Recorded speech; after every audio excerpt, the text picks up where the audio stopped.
네, 연희 씨 인사 먼저 드릴까요? 네. 안녕하세요. 네. 뭐 날이 하루가 다르게 이제 봄이 되는 것 같아요. 그래서 저희가 촬영하는 기준으로는 조금 이제 그 전에 뭐라나 꽃샘추위처럼 이제 좀 추운 게 있었는데 이제는 뭐 완전히 영상으로 그러네요. 날이 바뀐 봄이네요, 것 같습니다. 진짜. 네.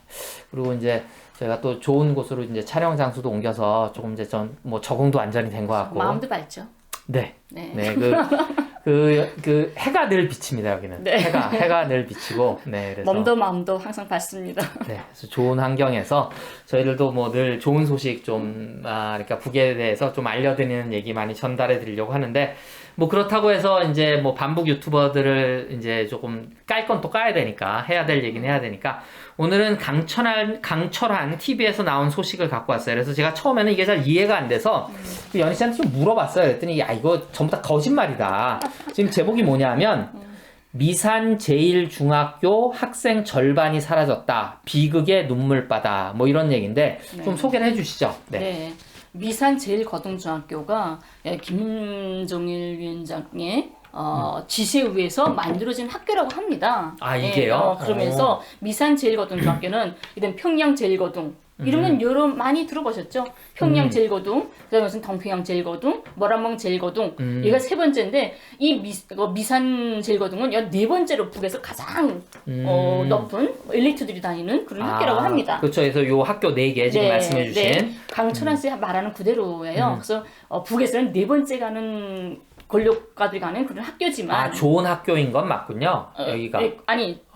제 말이 아니라 이 강철한 씨의 말이에요. 강철한 씨가 이렇게 말을 하고 있습니다. 네네. 네 번째 가고 이 평양 제1고등이나 이런 데는 좀 용재들, 머리 좋은 애들이 가지만 수재들, 이 미산 제1고등은 허위사령부 자녀들이 가기 때문에 실력이 좀 떨어지지만 백이 강해가지고 그 학교는 자녀들이 간다. 그래서 제일 실력은 떨어지지만 대학률은 가장 높다. 이렇게 말하고요. 대학교 진학률이. 네. 그래서 이 학교의 70%가 허위사령부 자녀들이라고 하고 있습니다. 이 사람은. 그러면서 이 제목과 마찬가지로 미산 제1고등중학교 학생들이 절반 남아 사라졌답니다. 정치범 수용소 간다거나 뭐 처형됐거나 뭐 감옥에 가고 해서 절반 정도가 사라져서 친구들끼리 있다가 없어지니까 막 눈물이 비극으로 사라졌다고 그러면 합니다. 호위사령부에 엄청난 일이 있어서 그 부모들이 사라지면서 학생들도 사라졌다는 얘기인가요? 그렇죠. 2017년부터 2018년까지 허위사령부를 완전히 숙청을 했답니다.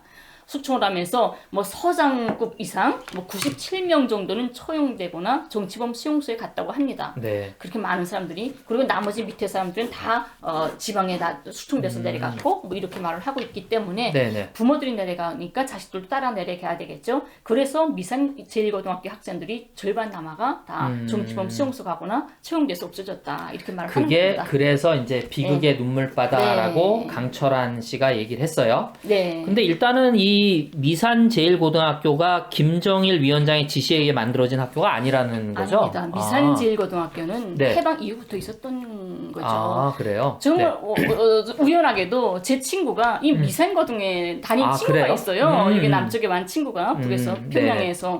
그래서 그 친구랑 이거 보다가 너무 웃겨가지고 내가 다니는 학교인데 이 말을 하더라고요. 그래서 이 미산고등학교 여기서 말하는 제1고등학교라고 하지 않습니까? 네네. 근데 이 미산 제1고등학교는 평양 제1고등학교처럼 수재들이 가는 학교가 아니라 제가 지금 가련동에 살고 있는데 가련 1동, 가련 2동 이렇게 된단 말이죠. 그것처럼 미산 1동, 미산 2동으로 나뉘어져요. 네. 그러니까 미산 1동은 미산 1인민학교, 미산 1고등학교 이렇게 되고 미산 2동은 이 인민학교, 이 중학교가 되는 거죠. 이렇게 지역에 의해서 일자가 붙은 거고 이자가 붙은 거는데 이거를 수재들이 가는 평양 1고등 같은 그런 학교로 지금 가짜로 서술 쓴 거죠.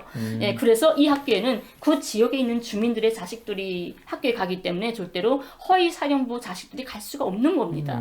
그리고 허위사령부 사택은 영성구역 화성동에 따로 사택이 따로 있어요. 호위사령부 사택은 용성구역 화성동. 그리고 자녀들은 근처를 다니겠네요, 그러면? 모든 학교는 아버지가 무슨 기간에 있든지 간에 다 자기가 거주하는 사택에 있는 학교에 가게 됩니다. 사택 근처에 있는 학교. 학교 가게 되죠. 근데 아버지들은 조금 직장 같으면 멀어질 수는 있어요. 사회 같으면 괜찮은데 군부나 보위부나 이런 사람들은 통군 버스를 타고 움직일 수가 있기 때문에 조금 멀어질 수 있는데 네네네. 강철한이가 왜 이렇게 말도 안 되는 미산고등학교에 대해서 이렇게 가짜 뉴스를 썼을까 생각해 보니까 네. 근거가 뭐냐면 금수산기념궁전 있지 않습니까? 네네. 금수산기념궁전 딱 맞은편에 있습니다. 미산고등학교가. 이 학교가요? 네네. 그러니까 아마 금수산기념궁전에 있는 허위사령부 사람들이 애들이 거기 가겠구나라고 착각을 한 거죠. 근데 허위사령부가 그냥 인민들 사는 집에 그냥 끼워서 사는 게 아닙니다. 군부는 일반 군부대도 다 군인 사택이 있는데 허위사령부도 다 허위사령부 사택이 있는 거죠. 그래서 개성구역과 영성구역 인접이 있는데 그 영성구역 화성동에 허위사령부 사택이 있어가지고 자녀들이 그 지역에 하성고등학교, 학교를 다니게 됩니다. 그래서 이 학교에는 전혀 허위사령부 자식들이 있을 수가 없기 때문에 이게 미산일고등학교의 절반 이상이 수청됐다? 있을 수가 없는 일이라는 거죠. 그러니까 설사 진짜 뭐 강철한 얘기처럼 뭐 그런 격변의 일이 있었다 하더라도 화성고등학교가 비어야지 미산 제1 이 고등중학교, 미산 제1학교가 빌 수는 없는 거네요. 그러니까 이 강철의 근거 어려운 거예요. 허위사령부가 영성에 있다는 걸 미처 몰랐고 금산기념궁전 앞에 있기 때문에 분명히 이 학교일 거야라고 착각을 해서 맞춘 거죠.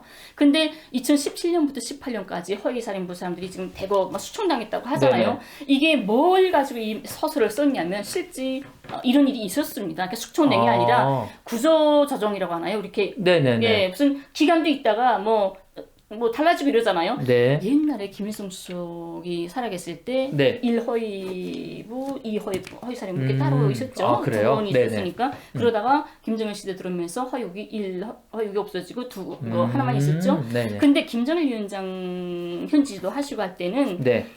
미리 가서 현지도 할 때 허위사령부 자체가 허위 아닙니까? 네네. 미리 가서 그 지역도 다 해야 되고 이런 인력도 다 했는데 김정은 청비서 시절에 오면서 뭐가 달라졌다고 하냐면 그냥 길 가다가도 그냥 저기 가보자. 아파트 있으면 저기 한번 구가보자. 그러니까 미리 가서 선쓸 시간이 없답니다. 그러니까 허위사령부에서 그런 많은 인력이 필요가 없는 거예요.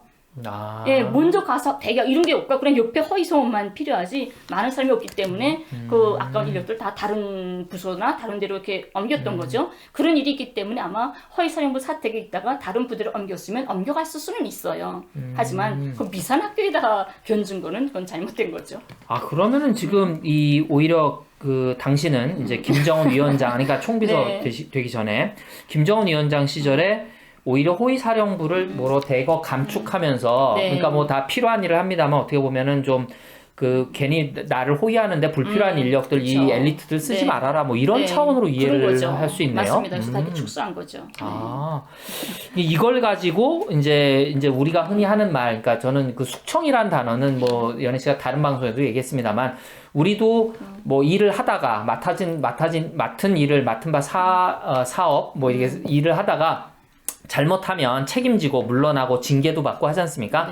이제 그걸 자꾸 숙청이라고 부르는데 그게 아니라 왜냐하면 이제 다른 곳으로 내려가서 일을 하다가 또 다시 컴백하기도 하고 우리도 또 그런 일들이 있으니까 이제 그런 것처럼 이해를 해야지 여기에 이제 숙청이라는 단어를 붙여가지고 처형이 됐다거나 과도한 처벌을 받는다거나 비인간적인 처벌을 받는 이런 식의 개념은 조금 바뀌어야 될 것 같아요. 그러니까 지금 말씀하신 것처럼 2017년, 18년에 대대적인 구조조정 아까 말씀 잘해주셨는데 이제 정부 부처에 여러 가지 변화가 생긴 거네요. 그렇죠. 김정은 위원장 시절로 넘어오면서 변화가 많이 생깁니다. 그때도 변화가 생겼지만 이번에 당 8차대도 하고 전원회 하지 않았습니까? 네네. 그러면서 또 변화가 생기지 않습니까? 네. 젊은 사람들로 대거 교체가 되고 하면서 그 이유가 일할 수 있는 사람이 앉아 있어라 그 자리에.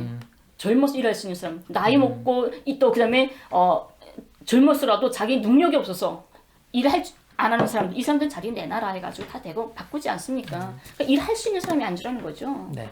그래서 저는 여러분이 혹시 이제 이걸 보시면서 김주석, 그다음에 김정일 위원장, 그다음에 김정은 총비서 이런 어떤 그 사회주의적인 그 인민주권제, 집중제 정치 체제에 혹시 좀 반감을 가지고 계시더라도 이것이 고인물이 아니라 계속 뭔가를 변화를 주려고 하고 그리고 위원장이 바뀌면서 그 옆에 어떤 그 체제가 바뀐다든가 사람들을 바꾼다든가 그러니까 인적 교체를 한다거나 여기서 우리는 오히려 인적 청산이라는 말 쓰지 않습니까?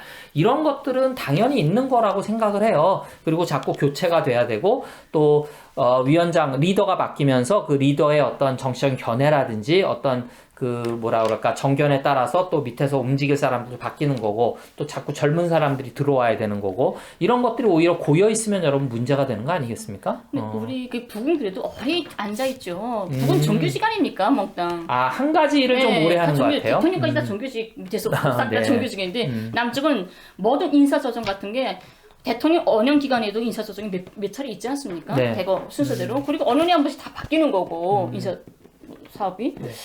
근데 참. 그러니까 이제 그 어떻게 보면 이제 그냥 제가 비교 드리려고 드리는 말씀인데, 그러니까 정치 바람을 많이 타는 게 아마 연희 씨 말씀에 따르면 지금 우리나 이제 자본주의 사회일 수도 있어요. 왜냐하면 정치 바람에 따라서 특히 대통령제에서 많이 바뀌죠.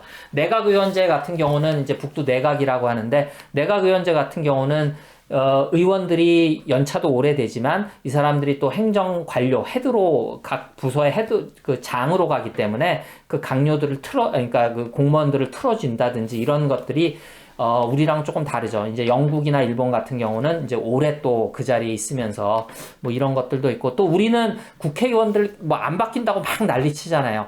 미국만 해도 똑같은 그 대통령제를 하지만 그 국회의원들 바뀌는 게 연방의원들 10%도 안 됩니다.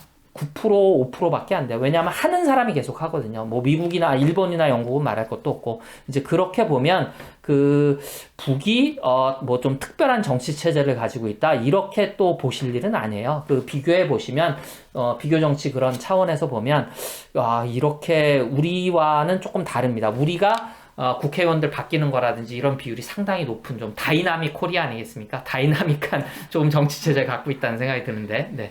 참 이름 가짜 있으리 참 안타깝죠. 강철하는 또 여기서 뭐라고 하냐면 이렇게 그러다 나니까 허위사령부 자녀들이 네. 청살당하거나 정치범죄에 갔다거나 그다음에 그렇지 않고 조금 나은 경우에는 그 나머지 자녀들은 휴조선 쪽으로 다 쫓아버렸답니다. 이게 상식적으로 생각해도 그런 잘못된 사람이라면 어디 뭐 양에서 삼수갑산이라든가 뭐 이런 데 보내야지 휴전선 쪽으로 보내면 뭐 다 탈포하고 다 없어지라고. 아 진짜 휴전선은 더 뭐라 그럴까 그 조중국경보다 더 그죠? 네. 그래야 될 것 같은데. 사상도 투철하고 뭐 이런 사람이 더 당성과 사상이 투철한 사람이 가야 될 것 같은데. 휴전선 다 쫓았대요. 휴전선으로. 그래서 좀 상식이 맞지 않는다.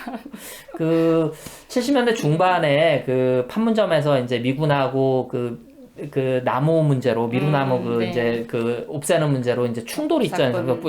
북쪽하고 네. 충돌이 있었는데 그래서 제가 이제 그 방철 씨가 이제 군대 생활했으니까 아유 그때 그 북쪽에서 판문점 지키는 그때는 이제 판문점이 이거 선 없이 JS를 공동 관리했다고 하잖아요. 그래서 이제 그러면서 이제 충돌이 생긴 건데 거기는 그때는 그런 사람들이 많았나 그러는 강철 씨가 그러더라고요. 거기 가는 사람들은 진짜 지금 얘기했듯이 그 당성과 어떤 그 북에 대한 충성심이 네. 최고조인 사람들만 간다 그러더라고요. 그렇죠. 그러니까 이거 휴전선으로 보내면 안 될 것 같은데. 최전년인데. 네, 최전선인데. 네. 네. 그래서 그리고 그렇게 되면 학교의 학생이 절반이 사라지면 다른 학생들로 채우겠죠. 그러지 않을까요? 그러니까 물론 외진 곳도 아니고 평양인데 뭐 다른 사람들이 와서 뭐 배우지 않겠습니까? 그리고 뭐 사택에서 그 사람들이 방을 뺐다고 하면 그 사택을 또 다른 사람들이 올 거고 뭐 이런 생각이 드네요. 그래서 어쨌든 제가 왜 더 조금 들으면서 화가 나냐면 이 강철한 씨가 그래도 탈북자 중에는 북에서 넘어온 이주민 중에는 좀 배웠다는 사람 아닌가요? 이 사람 뭐 조선일보 객원 기자도 하고 그랬던 것 같은데 뭐 북에서 무슨 뭐 좋은 학교도 다니고 그래서 이 사람도 지금 방송하는 걸 보면 되게 화가 많더라고요. 그래서 저는 개인적으로 평가하는 게 이 강명도 TV나 안찬일 TV만큼 조회수가 안 나와서 이 사람이 좀 화가 많고 되게 좀 뭐랄까 튀는 방송을 많이 하려고 노력하는 게 아닌가. 강철환이나 박상환이나 좀 비슷한 이미지. 그래요? 예, 그런 것 같더라고요. 그럼 위험한데? 나 이거 한 말 취소해야 되겠다. 왜요? 박상환 막 쫓아다니면서 사람 때리고 그런 사람 아니에요?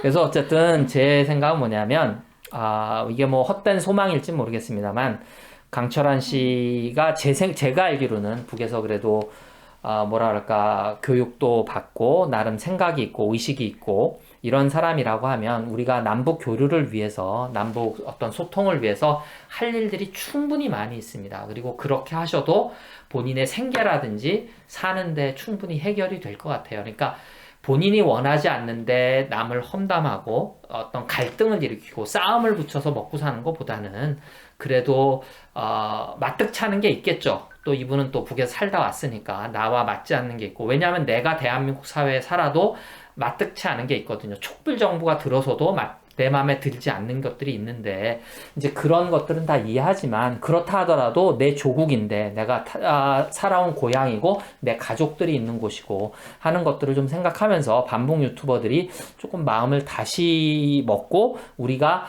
이러이러한 것들은 문제가 있지만 우리 같이 한번 고쳐보자, 이런 식으로 좀 방송의 방향을 잡는 게 올바른 길이 아닌가 싶은 생각이 들어서 그래요. 네. 반북 탈북자도 아니고 감초랑뿐만 아니라 여러 이런 뭐 태영어나 뭐 이런 사람들이 있지 않습니까? 네. 그 정도인데 예로부터 그런 말도 있죠. 때린 놈은 잠 못 자도 맞은 놈은 발편 잠을 잔다. 이런 말도 있지 않습니까? 네.